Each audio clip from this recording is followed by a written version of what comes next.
Hello and good morning our dear student. आप लोगों का जो चैप्टर 5 हिस्ट्री का चल रहा था, मैं उसमें आप लोगों को शाहजहाँ के बारे में बता रहा था। जो शाहजहाँ, अब आगे देख लेते हैं। Shahjahan had to undergo agony during his later years. जब शाहजहाँ का जो लास्ट समय था, ठीक है ना, ज़िंदगी जीने का, वो क्या था, बहुत ही पीड़ादायक था।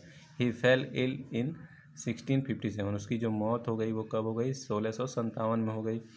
ही had 4 sons who fought for succession to the throne. उसके जो 4 पुत्र थे वो सिंहासन, राजगद्दी के उत्तराधिकार के लिए उनमें हमेशा लड़ाई होती रहती थी।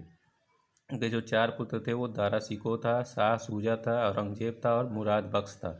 Aurangzeb emerged victorious in this war. इन चारों के बीच जो युद्ध हुआ उसमें औरंगजेब ने क्या किया? जीत हासिल की। He killed his main rival. उसने क्या किया? जो उसका मेन राइवल था, मेन विरोधी था, दारा, उसको इसने क्या किया? मार दिया। और क्या किया? Throne after putting Shahjahan in prison in the Red Fort at Agra. और उसने अपने पिता शाहजहाँ को क्या किया? आगरा के किले में बंद कर दिया और सिंहासन पे बैठ गया। Until his death 1666 Shahjahan was looked after by his daughter. जब शाहजहाँ की मौत होने से पहले शाहजहाँ जो था, ठीक है ना, वो अपनी पुत्री के देख रेख में था, जिसकी नाम था Jahan Ara. He was buried alongside his wife in the Taj Mahal. और उसकी याद,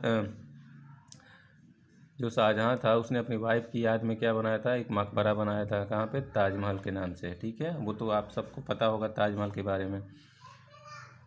अब इसके बाद आ जाता है Aurangzeb. Aurangzeb was the last of the great Mughal emperor. Aurangzeb जो था वो सबसे मुगल एम्परर का, सबसे मुगल बादशाह जो था वो सबसे लास्ट था, ग्रेट, महान मुगल शासक था।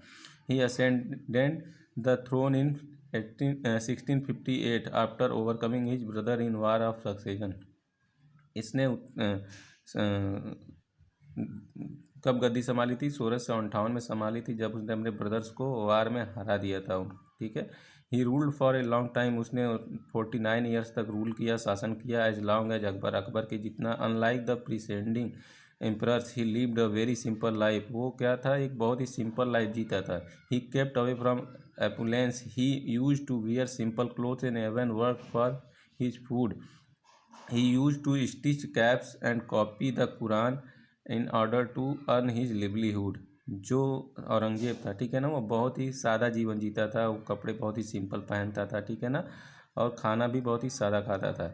और वो कपड़ा कैसा पहनता? स्टिच कैप, यानी स्टिच, सिलाई करने वाला जो कपड़ा होता, हाथ से बुना हुआ कपड़ा, उसको पहनता था। और जो कुरान होता है, ठीक है ना, उसको वो क्या करता था? हमेशा लोगों को पढ़ने के लिए सजेस्ट करता रहता था, अपने भी पढ़ता रहता था। He was a devote Muslim who offered the नमाज 5 टाइम्स अ डे। वो लोगों को ऑफर करता था कि वो लोग क्या करें? 5 टाइम जो नमाज होती है उसको पढ़ें, ठीक है ना, regularly. Due to all these qualities he was called the.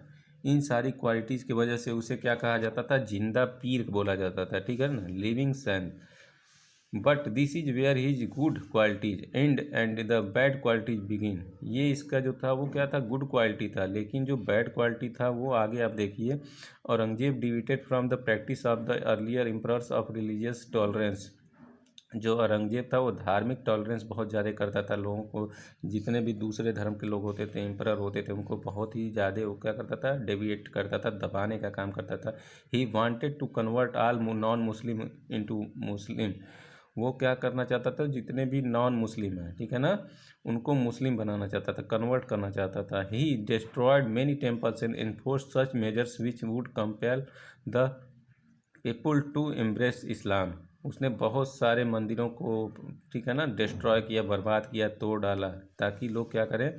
इस्लाम धर्म को कबूल कर लें। He impose jizya on the non Muslim. इसने क्या किया? एक जजिया टैक्स होता था, वो सिर्फ किससे लेता था? जो नॉन मुस्लिम होते थे, मुस्लिमों से नहीं लेता था। जो नॉन मुस्लिम होते थे उनसे जजिया कर लगाता था उन पर, और बहुत ही फोर्स के साथ, ठीक है ना, उनसे वो वसूल करता था। He remove the Hindus from high post and put the Muslim in their place. जितने भी हाई पोस्ट में हिंदूज रहते थे उनको वो क्या करता था? रिमूव, हटा देता था, और उस पर मुस्लिम को क्या करता था? उस जगह पे रख देता था। He also put to end in the marriage alliance with the Rajput. उसने जो राजपूतों से शादी करने का जो अलायंस था उसको भी उसने ख़त्म कर दिया। This was the reason that he had to face many revolt all his life. इसकी वजह से इसने पूरी अपनी ज़िंदगी क्या किया, रिवॉल्ट में ही गुजार दिया। ठीक है, इससे विद्रोह लोग करते थे, आंदोलन करते थे, उनको दबाने में, उनसे लड़ने में ही इसने उसकी ज़्यादा लाइफ उसी में ख़त्म हो गई। His policies put the Mughal empire on the path of decline. इसका जो पॉलिसी था उसकी वजह से मुग़ल का जो क्या हुआ, जो एम्पायर था वो धीरे धीरे डिक्लाइन होने लगा, गिरने लगा। ठीक है, Aurangzeb rain can be divided into two main part. जो औरंगजेब का एरिया था वो दो भागों में, मतलब उसका जो शासन करने का जो टाइम था वो दो भागों में डिवाइड है। तो 1658 से 1680 तक, ठीक है, when he suppressed revolts in north India. इसने 1658 से लेकर 1680 के बीच में नॉर्थ इंडिया में बहुत सारे रिवॉल्ट को आंदोलन को दबाने का काम किया। एंड फ्रॉम, अब उसके बाद 1681 से लेके 1707 तक, ठीक है ना, वो किस में बिजी था, अलग दूसरे जो डेक्कन साइड में जो रिवॉल्ट थे उनको दबाने में। यानी उसका पूरा ज़िंदगी जो था वो रिवॉल्ट को दबाने में ही चला गया। Due to his discriminatory and short sighted policies, उसकी जो ये डिस्क्रिमिनेटरी यानी भेदभावपूर्ण और जो अदूरदर्शी पॉलिसी थी, वो क्या कहने, Aurangzeb had to face revolt. इसकी वजह से उसको बहुत सारे रिवॉल्ट झेलने पड़े। Agra Mathura region, the Satnamis, the Bundelas, the Rajput, the Sikh and the Marathas.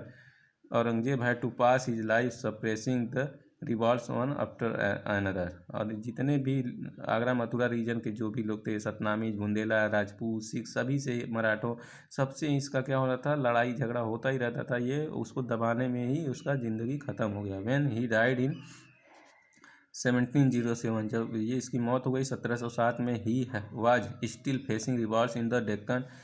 जब डेक्कन में ये रिवॉल्ट को फेस कर रहा था उसी टाइम इसकी मौत हो गई। The Mughal empire started to decline.